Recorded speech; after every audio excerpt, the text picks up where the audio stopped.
பாரதிய ஜனதா கட்சியின் தேசிய தலைவர் அமித்ஷா டெல்லியில் செய்தியாளர்களை சந்தித்து வரும் நேரடி காட்சிகளை பார்க்கலாம். वो लालू जी को साथ में लेकर वो अपराध मुक्त बिहार का वादा कर रहे हैं। बिहार की जनता समझ रही है जंगल राज और भ्रष्टाचार के साथ कभी विकास नहीं हो सकता। बिहार की जनता ने अब तक कांग्रेस, राजद और जदयू तीनों को मौका दिया है। हम सब एक मंच पर बैठकर चारों पार्टियों के साथी बिहार की जनता को यहां से अपील करना चाहते हैं कि एक मौका एनडीए को दे दीजिए। एक मौका एनडीए को बिहार की जनता देती है तो एनडीए बिहार को देश के अग्रिम पंक्ति के राज्यों के बीच में प्रस्तापित कर कर अपना वादा निभाएगी।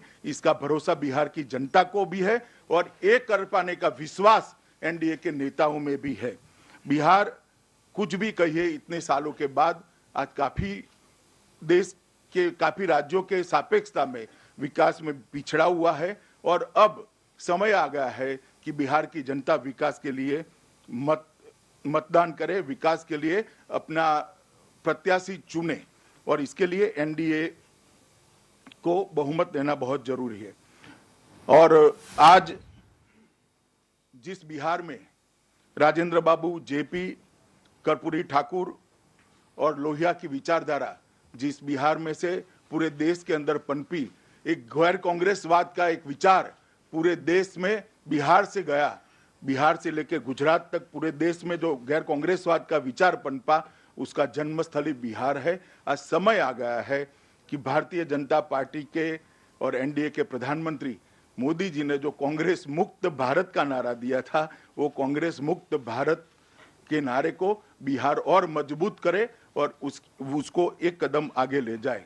मोदी जी के नेतृत्व में जो हमने विकास की योजना बनाई है वो भी लेकर हमारा साझा घोषणा पत्र और चारों पार्टियों का घोषणा पत्र लेकर बहुत कम समय में हम आपके सामने उपस्थित होंगे। मगर आज मैं इतना जरूर कहना चाहता हूं कि हमने आज चारों पार्टियों के नेताओं ने बैठकर गठबंधन की सीटों की घोषणा को तय कर लिया है और एक साथ एक दूसरे से कंधे से कंधा मिलाकर चुनाव लड़ने का निर्णय किया है। इस मौके पर मैं यहां से एनडीए के सभी साथियों के, भाजपा समेत सभी साथियों को के कार्यकर्ताओं को अपील करना चाहता हूं कि चारों पार्टियां एकमुश्त होकर चुनाव लड़े और विजयी बने। और विशेषकर भारतीय जनता पार्टी के कार्यकर्ताओं को भी कहना चाहता हूं कि साथी पक्षों को लिए भाजपा के प्रत्याशी से अत्यधिक मेहनत कर साथी पक्षों को भी जिताने का प्रयास करें और साथी पक्ष भी यही करेंगे, इसका हम सबको भरोसा है।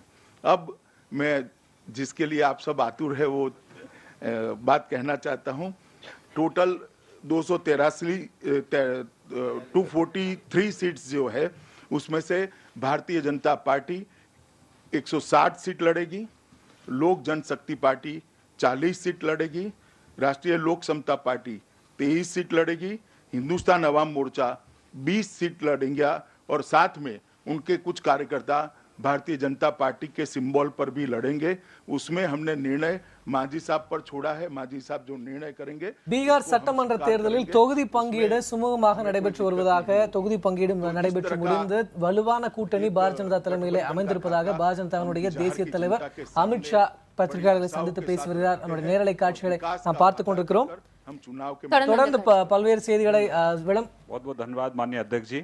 आपके जो भी सवाल हैं माननीय अध्यक्ष जी आपके सभी सवाल लेंगे और उसके उपरांत श्रीमान मांझी जी आपसे कक्ष नंबर 35 में और श्रीमान पासवान जी कक्ष नंबर 33 में और श्री उपेंद्र कुशवाहा जी कक्ष नंबर 27 में और श्रीमान सुशील मोदी जी कक्ष नंबर 17 में आपसे मुलाकात करेंगे। सवाल एक मिनट मैडम जोशी, हाँ आप पूछिए।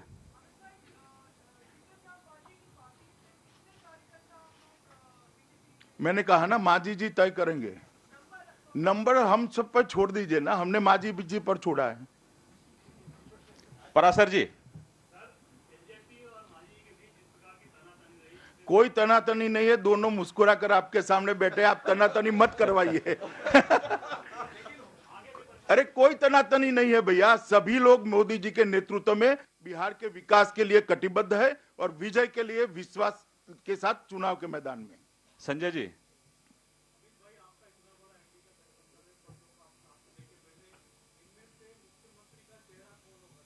वो हम तय कर लेंगे, आपकी सलाह की जरूरत है तो जरूर पूछेंगे आपको, आप चिंता मत करिए। स्मिता मिश्रा, फिर सिद्धार्थ।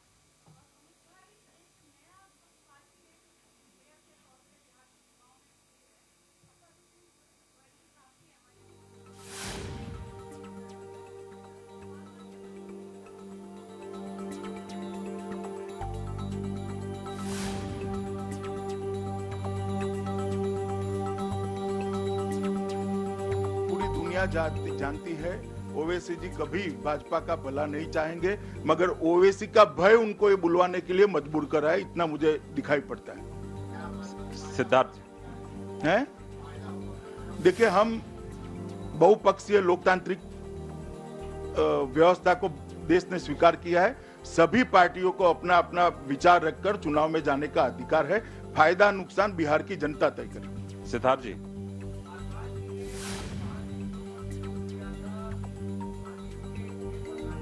ये सब सुलझ गया है भाई, आप पूरे जो मत। सुजीत ठाकुर, फिर मैं आता हूं आपके पास। सुजीत ठाकुर,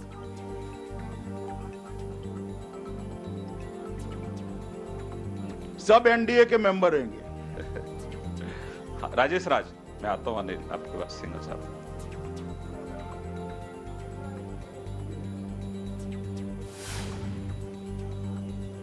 नहीं, महागठबंधन के खिलाफ काफी लोग आग उगल रहे हैं, मगर एनडीए यहां बैठा है। हाँ, एक अमितेश जी, हाँ।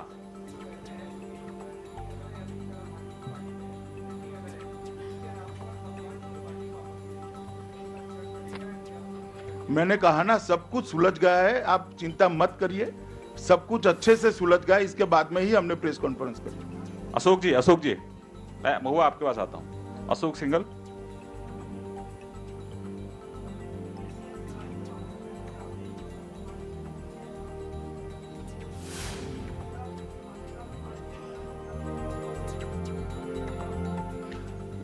सीएम, डेप्यूटी सीएम सब बाद में एनडीए के विधायक बैठकर तय करेंगे। महुआ चटर्जी, जो होगा वो एनडीए के विधायक तय करेंगे। अशोक जी, मेरे मुंह में शब्द मत निकालिए। महुआ चटर्जी,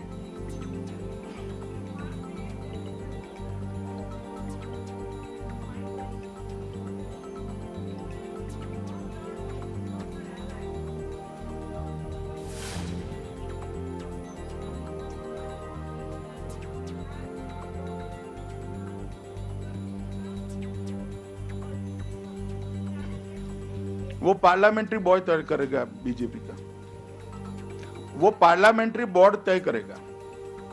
आप पीछे ईटीवी से, हाँ।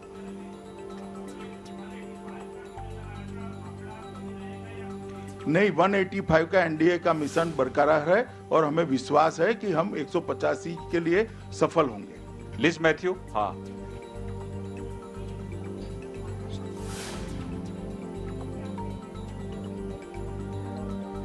पूरे एनडीए के लिए प्रधानमंत्री प्रमुख प्रचारक रहेंगे और चारों पार्टियों के लिए प्रचार करेंगे। विकास भदौरिया, प्लीज। विकास भदौरिया, मैं आता हूं आपके पास।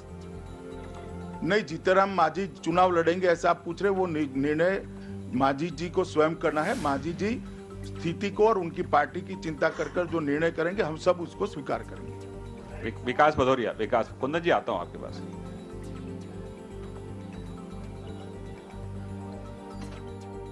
இருநூற்று 43 சட்டப்பேரவை தொகுதிகளை கொண்ட பீகார் மாநிலத்திற்கான சட்டமன்ற தேர்தல் என்பது அடுத்த மாதம் நடக்க உள்ளது. 5 கட்டங்களாக இந்த தேர்தல் நடைபெற உள்ளது. தற்போது பீகார் மாநில சட்டமன்ற தேர்தல் குறித்தும் கூட்டணி குறித்தும் பாரதிய ஜனதா தேசிய தலைவர் அமித்ஷா செய்தியாளர்களை சந்தித்து யார் யாருக்கு எவ்வளவு இடங்கள் ஒதுக்கப்பட்டுள்ளன, அங்கு பாரதிய ஜனதா கட்சி என்பது 160 இடங்களில் போட்டியிடுகிறது என்பதை அறிவித்துள்ளார்.